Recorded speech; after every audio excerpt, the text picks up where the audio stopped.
My name is Holly, and I am an eating disorder survivor. I suspect, given the introduction that Dave just shared, you may be a bit surprised that I have had a battle with mental illness, that I have used the term survivor, or that I just completely exposed my most personal and difficult struggle in the first 10 seconds of this talk. Eating disorders are real, complex medical and psychiatric illnesses that can have serious consequences for health, productivity, and relationships. At least 30 million people of all ages and genders in the United States suffer from an eating disorder. Eating disorders have one of the highest death rates of any mental illness. Statistically, one person dies every 62 minutes as a result of an eating disorder. I developed an eating disorder at the age of 13, and it has haunted me at various times of my life, despite the fact that I was able to keep up an effective facade personally and professionally. Symptoms of eating disorders, as well as any other mental illness, can wax and wane, and this was most certainly my experience. What was lacking for many years was belief in myself. My self-concept needed to change. Self-concept reformation is closely linked to the process of healing with mental illness. It can be the critical difference between relapse, partial relapse, and recovery. The areas that tap into self-concept are the individual experience, such as self-esteem and self-worth, the ability to affect change, purposefulness toward goals, and reconciling the differences between how one feels they are perceived and how one is actually perceived. These are crucial in maintaining recovery. After 35 years of battling this disorder, I can say that I am a survivor. My self-concept has been reformed. I have reflected on what has had the greatest impact on this change, and the answer is so simple. My self-concept has been reformed through giving. In sharing my journey of healing, my hope is that anyone hearing this story, either those affected or those that have a loved one who is affected, may believe that hope can be found in simple acts of kindness. I would like to share this journey with you. I grew up having little self-esteem. My mother suffered from bipolar disorder that was undiagnosed. She loved me immensely, but having a parent with unrecognized, misunderstood, and untreated mental illness leads to a very confusing childhood. I am the type that blames myself for everything, and I convinced myself that her misunderstood struggles were my fault. I also considered myself an imposter. No matter what I was able to accomplish, I was unable to enjoy the success. I feared that if I failed or made a mistake, people would realize that I was actually incompetent. I was a lonely, confused teenager, ripe for my sense of self to go off the rails, as many adolescents are during this phase of insecurity. I started believing I wasn't important or special enough for others to really care about me. I remember the exact moment at the age of 13 that I decided starving was a way out, a gradual way out of the loneliness, the fear of my mom's undiagnosed issues, the fear of failing, my inaccurate perception that I was letting people down. The progression of my thought process was probably similar to brainwashing. You start to perceive yourself a certain way, and your brain goes through an unintentional process of reprogramming. Focusing on weight began replacing all of those scary, threatening feelings, and then those were the thoughts that filled my mind without any effort. I convinced myself that not eating was the escape, which led to the flourishing of incongruent thoughts. I am not worth it. No one will care if I'm not here. When I would look in the mirror, I would see this feeling worthless without a place to land, despite the fact that this was discrepant. I got very skilled at hiding my issues from those that loved and cared about me and couldn't see the accurate reflection looking back at me. I sought therapy at different times, always due to the discovery of my secret from my family and loved ones. The therapist and I would chip away at issues, and I would improve. But when things got tough, I would resort right back to the eating disorder coping mechanisms. I maintained educational success due to the perfectionist overachieving qualities, but in each phase of my life experienced a regression, a breakup, a rejection, a friendship ending, family dysfunction, both the usual that occurs and that was related to my mother's disorder, and then realizing my marriage was in trouble. I would be convinced to start therapy, improve a bit, gain a little weight, start eating, stop purging, until the next challenge, when I would revert back to the eating disorder coping mechanisms. There was something I was unaware of, my incongruous self-concept and the change it needed. Self-worth, ability to affect change, perception of others. I was unable to recognize my qualities in an accurate way. 8 years ago, this disorder was overpowering me. I had been through a divorce.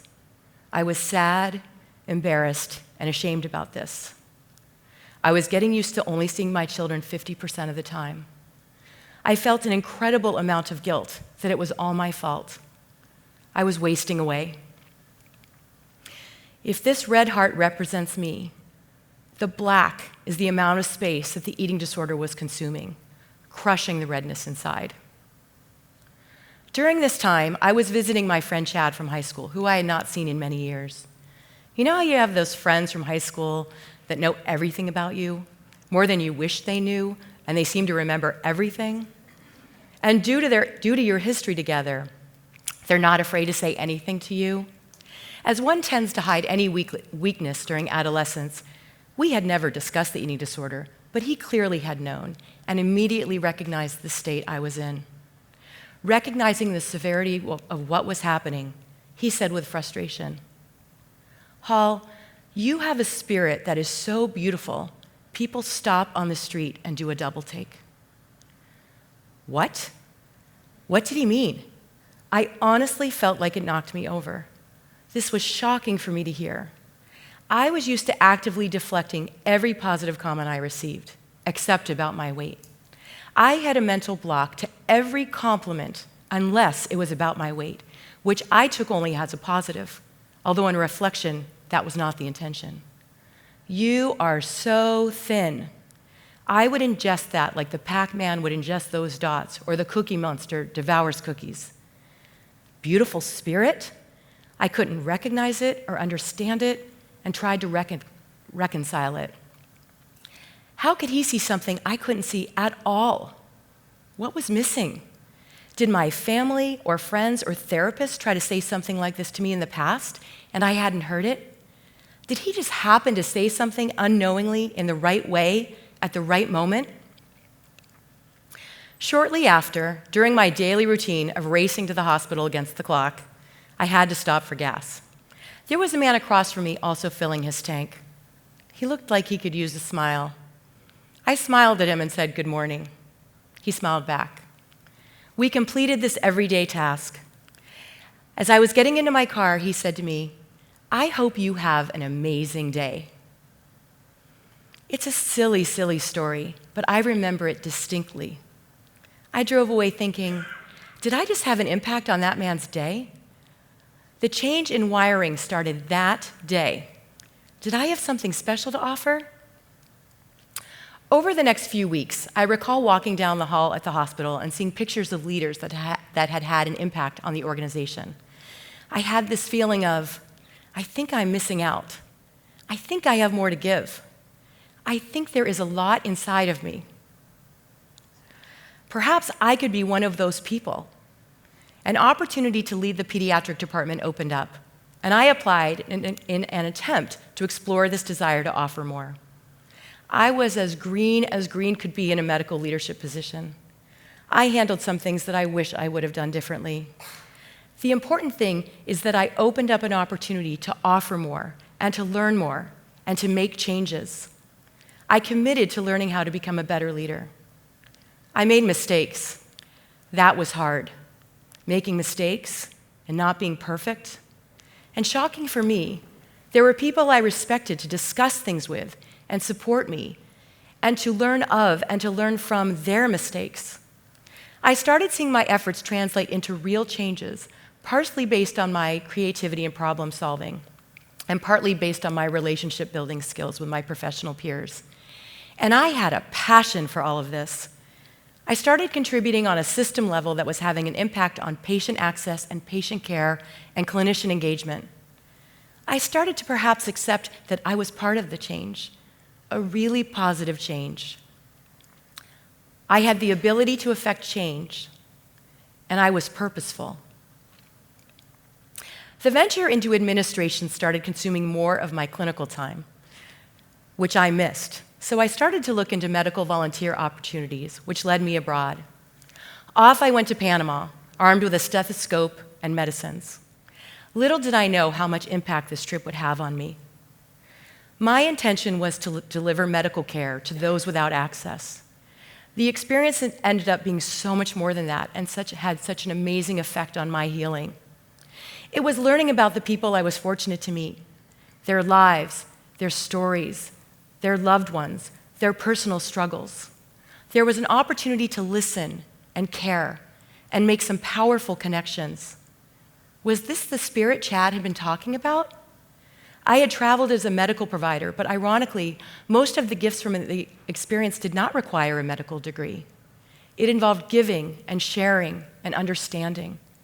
I received so much more than I gave. This sharing of spirit thing was infectious. Not only was my heart growing, there was more room for me. More me and less eating disorder. I could feel my true spirit occupying more of that heart. Next stop, Africa. I found myself in the Gambia. The lack of resources, the absolute paucity of access to health care. I remember my first sense of the village, a welcome filled with smiling faces and bright-colored clothing, music and dancing, drums and singing, a feast for the senses. Then I saw the line. There was a line of literally hundreds of people wanting to be seen.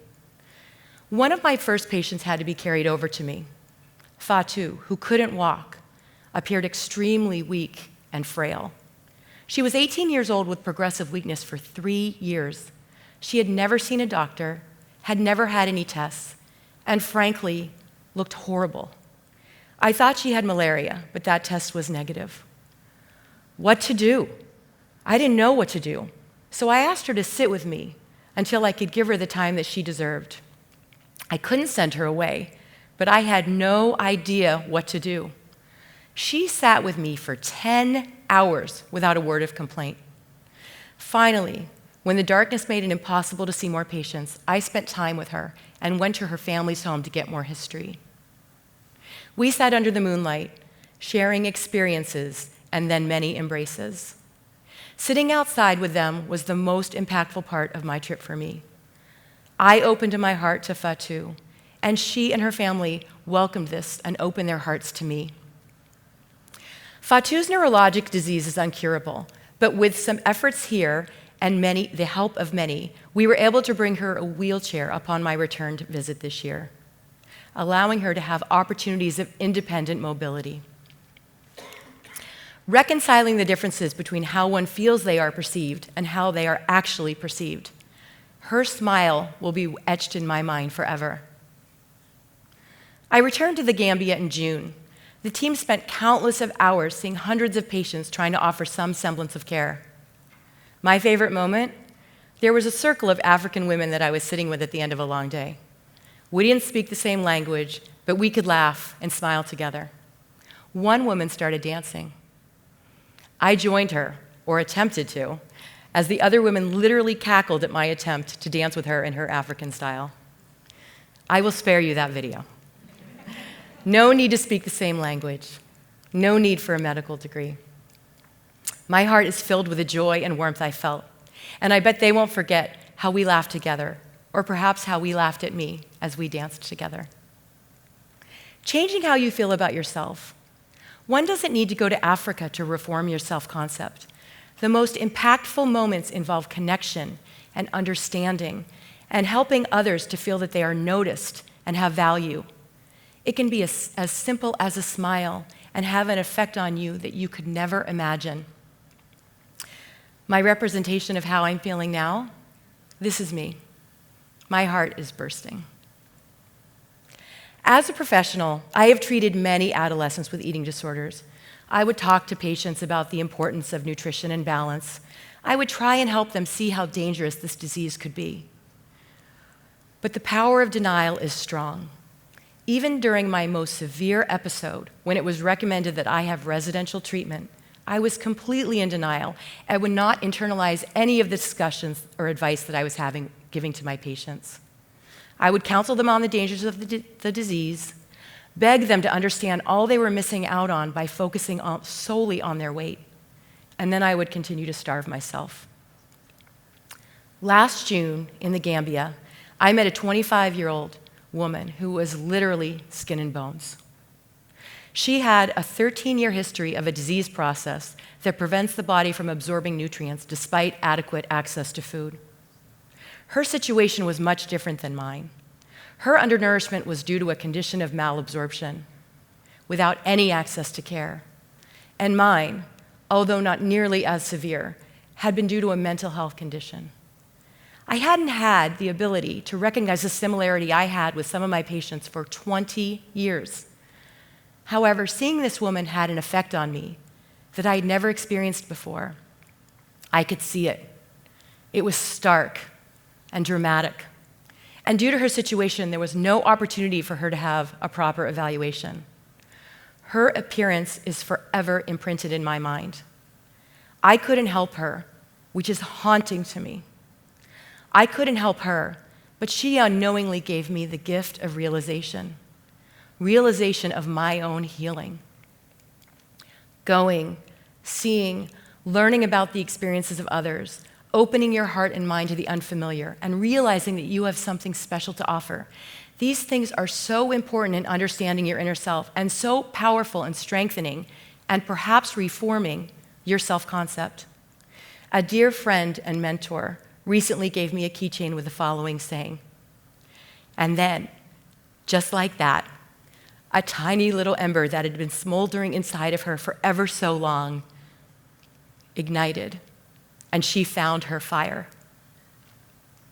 1 in 5 people in the US suffer from mental illness. That means 4 out of 5 know a friend or a loved one that is suffering. Your willingness and persistence to have faith in them, believe in them, and encourage them is invaluable. You can't know when the one that you care about, who is hurting, is ripe for an opportunity to heal. There are many modalities of treatment for mental illness that are important, but self-concept reformation is crucial. It must be part of the treatment plan. It is imperative to take ownership of this aspect of treatment. If your loved one who is suffering cannot take ownership, help them. Participate with them. It is a vital part of the prescription for healing. I offer key critical components in my experience of that prescription. Connect. Offer a smile. Open your heart and mind, especially to those in need. Give of yourself. Realize your worth and your ability to impact the lives of others. Thank you.